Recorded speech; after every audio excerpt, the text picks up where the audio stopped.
Bonjour à tous. Je vais vous parler là d'une petite animation simple. Voilà, on va animer une sorte pas de curseur, mais oui, il y aura aussi un curseur. D'ailleurs, je vais vous faire voir après. Mais de voyants qui vont sur un vue-mètre, quoi, un truc, oui, on peut appeler ça un vue-mètre. Quand je tourne le bouton, je veux que le vue-mètre monte et passe du vert à l'orange et au rouge. Voilà, on va voir ça. Donc là, si je tourne mon bouton, vous allez voir, R, Y, hop, au fur et à mesure que je le tourne, vous voyez, voilà, un indicateur de puissance, de volume, tout ce que vous voulez. Voilà. J'ai pris cet exemple-là, j'aurais pu prendre n'importe quoi d'autre. C'est tout simplement transformer finalement un mouvement rotatif en déplacement comme ça. Voilà. Hop là. Alors, je vais vous faire voir, j'ai aussi mis un curseur. On va cacher ça et on va mettre le curseur à la place. Voilà. Admettons, voilà, je vais faire tourner ici, le curseur va monter. Ça, c'est le genre de truc qui peut être utile si vous voulez faire des animations. Alors, je sais que c'est de, je sais pas, plus personne en parle de tout ça ou pas grand monde. C'est un peu dommage, je trouve.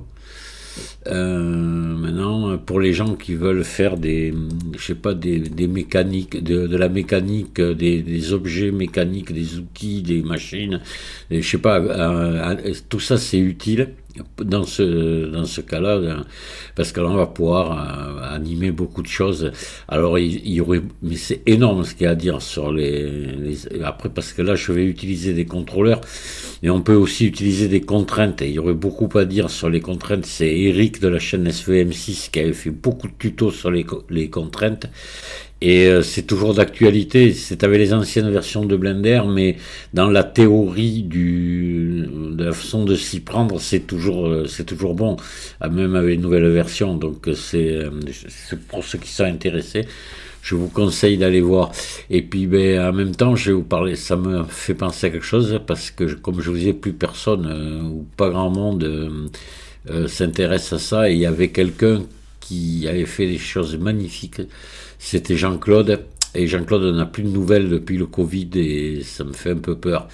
Et Eric de la chaîne SVM6 aussi m'a dit la même chose, plus du tout de nouvelles, et c'est depuis le Covid. Et voilà, bon, je souhaite de me tromper, hein, mais cette personne-là a fait des choses mais magnifiques, magnifiques.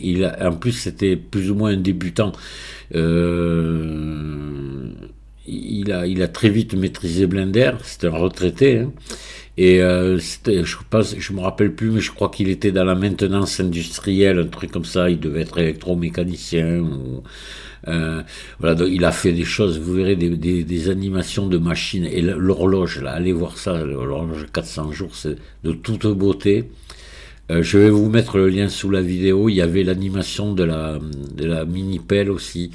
Euh, une unité de fabrication de carrelage, mais tout est animé, toutes les machines fonctionnent. Enfin bon, moteur à vapeur aussi. Enfin bon, il y a euh, les tolimeurs aussi. Oh là, les tolimeurs, ça m'a rappelé l'école, ça. On avait un étolimeur quand j'étais à l'école. J'avais appris à m'en servir. Ouais, le laminoir, mais c'est la grande roue aussi. Tout ça, c'est incroyablement bien fait.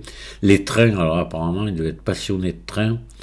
Euh, il a fait pas mal d'animations de trains. Je sais pas s'il avait pas fait à un moment donné, je sais pas si c'est un truc de tir à l'arc. Je sais pas si c'est pas là dans le mini stade, là où on voit une personne qui tire à l'arc. Euh, Ah ouais, les billets dominos aussi, ça c'est super. Allez voir ça. Alors là, lui, il faisait pas de tuto, il disait pas comment il s'était pris. On voit que le résultat. C'est franchement magnifique. Voilà. Euh, c'est énormément, énormément de travail. Donc lui, son intérêt, c'était de bien maîtriser tout ce qui était contrôleur, clé de forme, etc., etc. Voilà, les contraintes, les bonnes aussi, ils s'en servaient. Bon, voilà. Allez voir ça, je vous mets le lien et on va revenir sur le tuto. Donc on va reprendre ça et je vais vous montrer comment je m'y suis pris. Bon, vous entendez mon petit chien qui aboie, il est infernal. Je vais être obligé de fermer la porte, excusez-moi. Parce que là... Allez, il n'est pas content parce que j'ai laissé tout seul. Voilà. Alors... Et il m'appelle. On y va. Donc on va complètement fermer ça, puis on va recommencer, on va faire ça ensemble.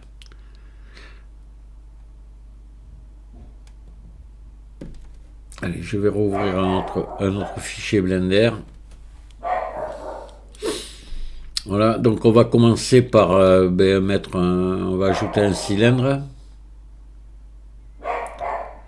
Voilà, hop, ici on va lui mettre rien, voilà, et je vais passer en mode édition, je vais faire un RX 90, on va faire le bouton là, voilà, je vais faire ES là, hop, et ici je vais fermer par grille, face remplir par grille, là je vais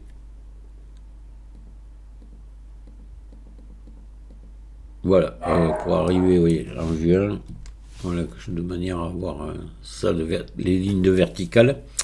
Si je mets en mélange simple, voilà, on va plutôt faire comme ça. Ok, ici, je vais me faire mon témoin là. Voilà, je vais faire I, extrude. Voilà. Là, on va agrandir à l'arrière. On va le faire légèrement conique, ce bouton. Allez. Voilà. Et puis là, on va mettre des biseaux un peu partout. Et puis voilà, vite fait. On va faire un truc, c'est schématique plutôt qu'autre chose. Hein.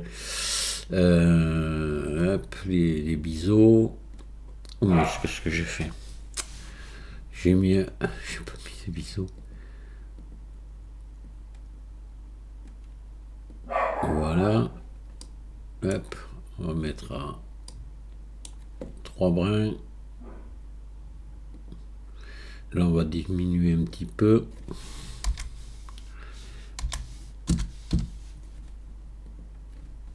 Voilà. Puis alors, on va y mettre, on va appliquer. Puis mettre une subdivision de surface. Histoire de... Alors tout ça, c'est pas utile ce que je fais là, mais c'est pour les débutants, comme je sais qu'il y a des gens qui débutent juste, qui vont regarder ça. Ombrage lissé, voilà. Là, on va le mettre en bas en noir.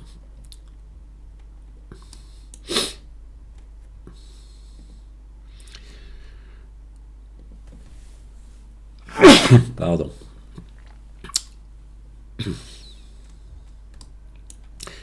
Hop. Puis on va se repérer on va se repérer l'intérieur ici. Hein. Alors attendez, je vais cacher la subdivision. Voilà, CTRL plus. On va mettre là, on va mettre du rouge là. Donc, je vais faire plus ici, nouveau, du rouge. Hop là. Et j'oublie surtout pas d'assigner. Voilà, donc là je dois avoir mon bouton. D'accord. Allez, donc on va continuer. On va maintenant ajouter. Alors là, on va ce bouton, on va le déplacer ici. Voilà. Et là, je vais ajouter un cube, et c'est lui que je vais m'en servir un peu de voyant. Enfin, bon, voilà. Cube. Hop. Voilà. On va le réduire comme ceci un peu. Et puis CTRL B. On va lui mettre des biseaux partout. Là. Voilà. Et lui, on va lui mettre donc un modificateur réseau pour le faire monter comme ça. Donc, on va venir là. Réseau sur Z. Hein.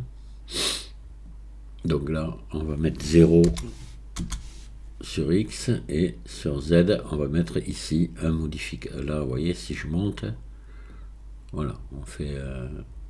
pardon, là, on va l'espacer un petit peu. Oui, c'est ce que je voulais dire.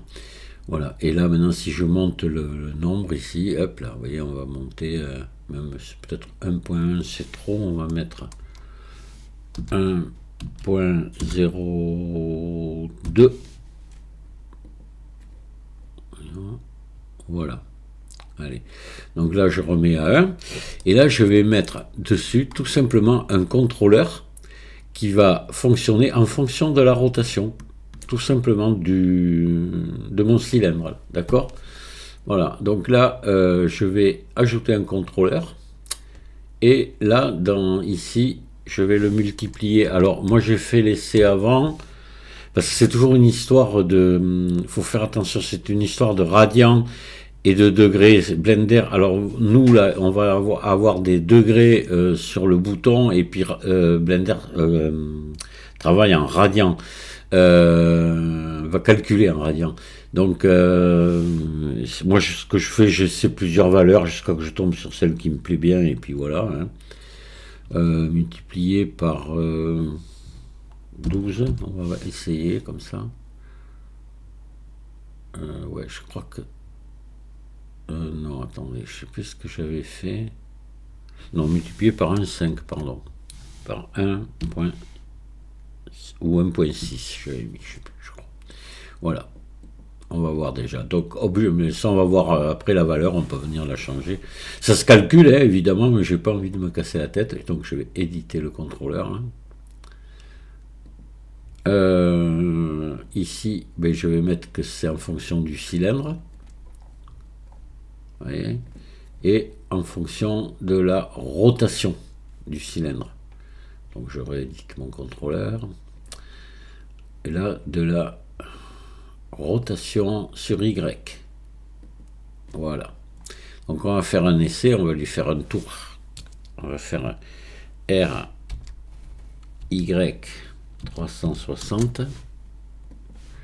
Et là, vous voyez, on est monté de 1, 2, 3, 4, 5, 6, 7, 8, 9, 10. Oui, c'est ce que je voulais. Voilà. Donc, un tour, je monte de... j'ai 10 cubes. D'accord ?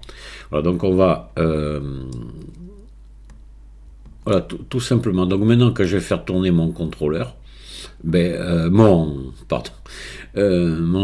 bouton ici, je vais monter de 10 cubes. Alors maintenant, on va s'occuper de la texture. Tant qu'on est comme ça, on va y mettre une texture dessus, c'est-à-dire qu'on va mettre du vert jusqu'à une certaine hauteur, du jaune et puis du rouge en haut pour, admettons que ce soit un réglage de son ou de basse et d'aigu, qu'à un moment donné, le rouge nous dit qu'on est en saturation, quoi, voilà. Par exemple, si c'était un bouton de poste de radio, un truc comme ça, quoi, enfin d'appareil de musique. Après, on peut l'appliquer pour plein de choses, et ce truc-là, hein. On pourrait imaginer une espèce en mécanique de pont qui monte, voilà, on pourrait le faire comme ça, avec le bouton, faire tourner le bouton et faire monter le pont, quoi. Entre autres, hein, il y a plein d'autres applications comme ça.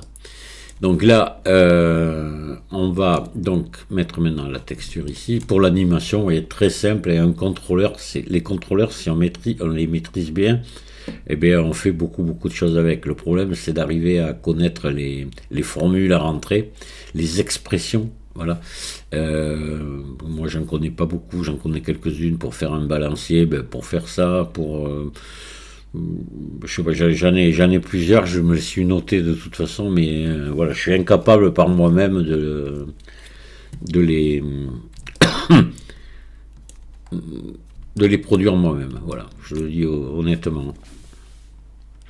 Et là aussi, malheureusement, il n'y a plus grand-chose là-dessus. Voilà, à l'heure actuelle, c'est bien dommage. Donc oui, on va passer à la texture. Donc là, on va venir ici. On va ouvrir une autre fenêtre avec l'éditeur de shader. Voilà, et puis on va faire nouveau pour nouvelle texture. Et puis là, on va ajouter ici, donc on va ajouter déjà une entrée coordonnée de texture. Voilà. On va ajouter un vecteur plaquage. On va ajouter une conversion séparée X, Y, Z. Voilà, parce que là, on va mettre un dégradé de couleur derrière. Il faut pouvoir dire dans quel sens on veut que notre dégradé fonctionne.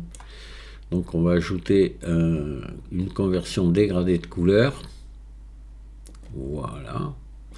Là, on va se mettre en généré. Pour l'instant, on verra. Faudra peut-être passer à un objet. Je ne me rappelle plus ce que j'ai fait sur l'autre. Donc, sur Z, voilà, on va brancher ici. Et là, on va venir mettre 3 couleurs. Donc, déjà, le noir, on va le passer en vert pâle, en vert clair. Voilà. Le blanc, ici, on va le passer en rouge. Et ici, au milieu, on va mettre un jaune vif ici. Hop là. On va monter là. Et voilà. Donc là, maintenant, il va falloir venir régler nos couleurs ici. Et je vais plutôt de se mettre en linéaire, on va se mettre en constante. Voilà, pour avoir des couleurs bien. Donc là, on va passer ici. On va passer comme ça. Voilà.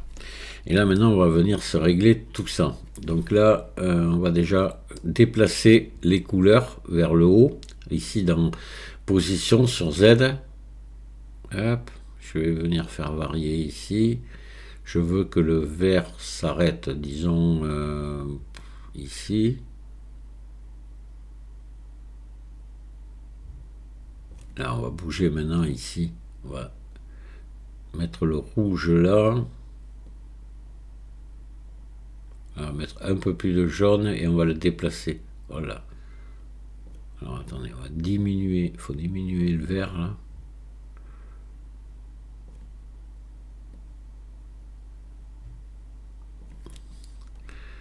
Et on va jouer sur la taille sur Z ici, l'échelle.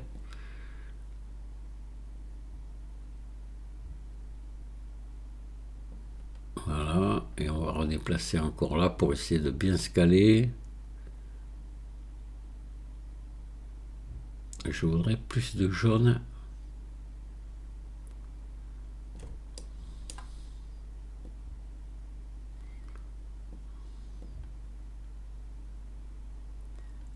J'en mets moins. Et à chaque fois, je me casse la tête avec ça. C'est ici sur l'échelle sur Z qu'il faut venir jouer.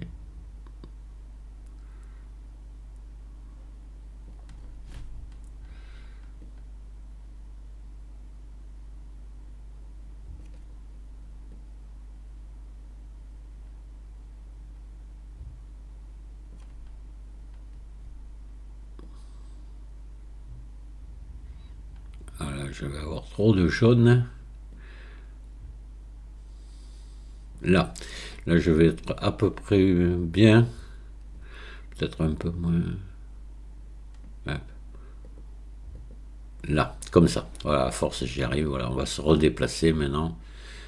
Et on va se mettre en rouge, voilà, les deux derniers en rouge et les deux autres ici en jaune. Et ici, si on bouge un peu, on devrait pouvoir, voilà, régler, que ça tombe pile sur le... que les cubes soient pleins. Voilà, on va faire comme ça. Ah, c'est bon, pour notre texture, on est bon.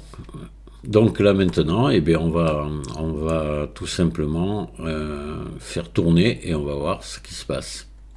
D'accord? Donc là, je vais remettre à 0. Je vais faire R, Y, moins 360. Voilà. Et là, maintenant, hop là. Si je fais un R, Y, vous voyez, alors on va reculer un peu. R, Y. Voilà, on a notre...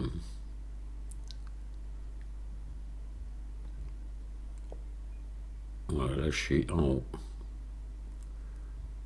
J'ai fait un tour. Hop là, après je passe. Ouais, si vous passez, vous avez tout le reste en rouge après. Voilà, c'est tout bête. Hein. Voilà. Alors maintenant, si vous voulez faire bouger un curseur à la place de ça, comme je vous ai montré sur mon exemple, un curseur, donc on va ajouter ici un cube. Pardon. Voilà, on va le déplacer un petit peu ici. On va le réduire comme ceci. Voilà, puis on va le transformer en curseur. On peut l'amener ici, par exemple, juste à côté. Et on va le faire déplacer en même temps que le cube. Donc on va lui mettre lui aussi, on va lui mettre un contrôleur.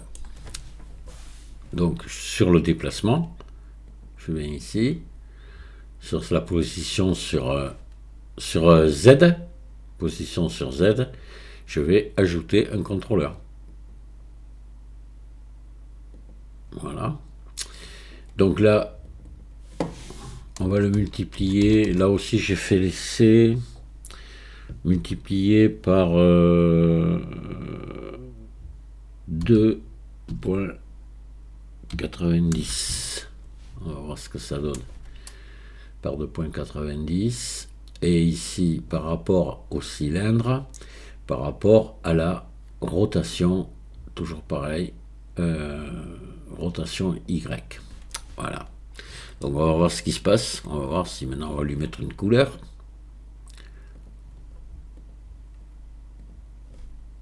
On va le mettre en bleu, tiens, voilà. Et on va tourner notre bouton. R, Y. Ah, vous voyez, il va... Hop, on va voir où il en est quand on est en haut. Mince, pardon.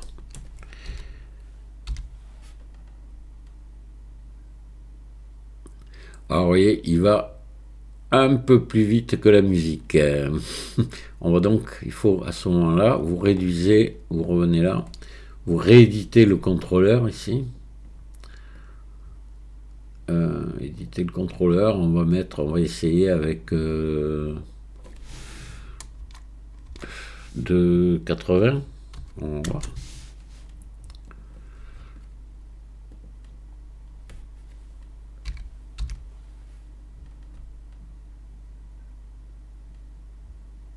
Oui, ben là on est pas mal parce que vous voyez, on est à peu près au centre du cube, arrivé en haut, comme on était en bas. Voilà, là, on est pas mal. Voilà, on est un peu faible. 2,85, on va lui mettre. Ouais, comme, moi, vous voyez, je le fais au pif.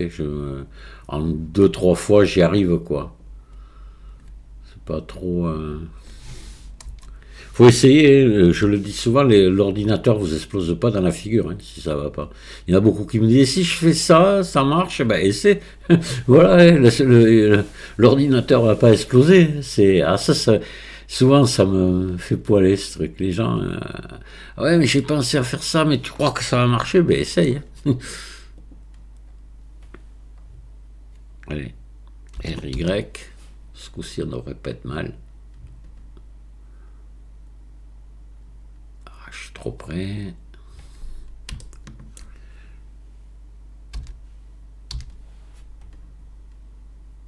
Voilà, ouais, ben là on est bien. Hein. On pourrait même pu mettre un peu plus. Si on est un peu pinailleur. J'ai mis 2,80, il faudrait 2,85, 2,87, 2,88, allez. Voilà.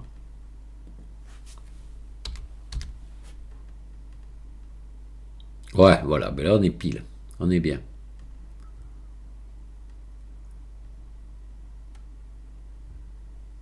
Alors c'est marrant parce que ça suit pas, bon, mais c'est pas le but, hein, euh, que ça suive les cubes, hein. Le machin il va marcher, voilà. C'est ou l'un ou l'autre, ça voudrait rien dire de mettre un curseur et les cubes en même temps. Voilà comment je m'y suis pris. Après, vous pouvez faire plein de choses comme ça, et vous pouvez venir, je sais pas, oui, on a vu monter un curseur, mais partir dans l'autre sens aussi, agir sur une taille aussi. Aussi, on peut le faire, vous allez voir. C'est pas compliqué. On va ajouter ici ben, une sphère. On va la monter là. On va lui mettre un ombrage lissé. On va la subdiviser pour qu'elle soit un peu mignonne. Hein.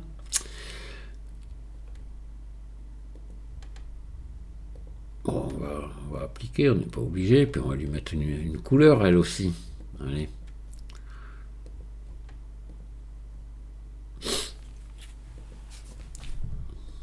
On va la mettre rose. Voilà donc ma sphère maintenant, si je veux la changer de dimension en la contrôlant par le bouton ici, je ne vais pas pouvoir le faire directement comme on a fait pour ici, parce que sinon elle va se retrouver à 0 en surface au départ et elle va agrandir. Donc moi je veux pas, je veux qu'au départ elle soit comme ça. Et pour ça il n'y a pas 36 solutions, il faut passer par un empty. Donc on va d'abord mettre un empty ici à côté, n'importe où, dessus, où on veut, et on va copier la rotation ici du bouton, on va faire tourner l'empty, et l'empty va commander la surface. Voilà, et là ça va fonctionner. Voilà. C'est souvent qu'on est obligé comme ça de rajouter un empty pour que ça fonctionne. Donc on va ajouter un empty. Voilà, je vais le descendre là. Je vais le mettre là. Voilà. Ou même plus bas. Ça n'a aucune importance son emplacement. Hein, voilà. Puisque c'est une rotation qu'on va utiliser. Donc je vais appuyer sur la touche N. Je peux lui faire un contrôle à position. Voilà. Non, c'est pas normal ça. Oh, okay. Ouais, bon, on va le laisser là, c'est pas grave. On va la faire tourner donc par rapport au bouton. Là. Donc, on a une rotation sur Y. On va prendre la rotation sur Y ici. Donc, je vais mettre, elle est à 0. Je vais lui mettre un contrôleur ici. Ajouter un contrôleur. Donc, par rapport ici à la rotation de mon bouton. Donc là, on va prendre l'objet, le cylindre. Voilà. Et la rotation, ici, Y. Voilà. Ce qui fait que maintenant, si je fais tourner ici, si je fais tourner mon bouton, mon empty va tourner de la même façon. R, Y, vous voyez, il tourne de pareil. D'accord ? Alors là, moi, maintenant, je voudrais qu'il tourne un peu moins vite. Parce que là, sinon, ma sphère va vraiment trop grossir. Non, on agira plutôt sur la sphère. Voilà, sur la rotation, par rapport à la rotation. Oui, on va laisser comme ça. Donc là, je vais maintenant ma sphère, je vais remettre notre contrôleur sur sa dimension par rapport à la rotation de l'empty. Je la sélectionne, j'appuie sur N, voilà. Je reviens. Oups là, là j'avais un contrôleur. Je l'enlève. J'avais déjà fait un essai, moi. Voilà. Donc là, on va venir sur, on va commencer sur X, et puis on copiera le contrôleur 3 fois, d'accord? Donc, on est bien sur l'échelle, hein, attention, hein, voilà. Donc, insérer un contrôleur, ajouter un contrôleur, voilà. Donc là, on va, par rapport, donc, à l'empty, par rapport à sa rotation sur Y, mince, pardon, hop, par rapport à sa rotation sur Y, voilà. Et donc là, je vais copier le contrôleur, et on va voir, mais ça va, vous allez voir, ça va grossir beaucoup trop, quoi. Donc, copier le contrôleur, je viens dessous, hop, coller le contrôleur, je viens dessous, coller le contrôleur. Voilà, donc là on va faire l'essai, vous allez voir. Et là normalement maintenant, quand l'empty va tourner, ben, la sphère va grandir. Vous voyez? Donc elle grossit énormément. Donc ce qu'on peut faire, c'est ou ralentir la rotation de l'empty, ou on peut venir ici, éditer le contrôleur. Et là ici, je pense qu'à la place de plus, il faudrait mettre multiplier. Ouais. On va essayer, on va voir. Là, je suis pas sûr de moi du tout. Multiplier par 0.2 peut-être. Voilà, on va voir ce que ça donne. RY, voilà, vous voyez. Donc là, on a quelque chose de... Voilà, l'empty tourne beaucoup plus lentement que le bouton et la sphère grossit. Ça, après, c'est suivant ce que vous voulez faire. Hein, voilà. Vous voyez? Et vous êtes obligé de passer par un empty.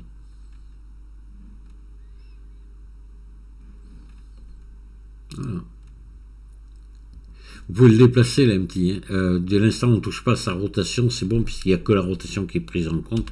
Je peux venir le mettre, par exemple, derrière la sphère, là, puis voilà. Hein. Et ça, vous allez voir, ça va marcher pareil. Hein. Vous voyez?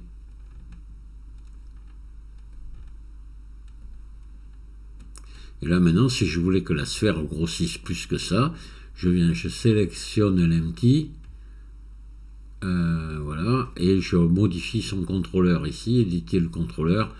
Plutôt que 0,2, je peux mettre par exemple 0,4 et là elle va grossir le double, elle va se grossir 2 fois plus. Voilà. RY. Voilà.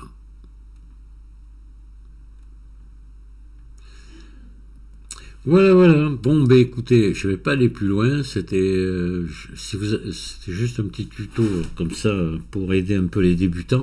Si vous avez des questions, n'hésitez pas à les poser. Voilà, je vous salue à tous et puis je vous dis à très bientôt. Au revoir.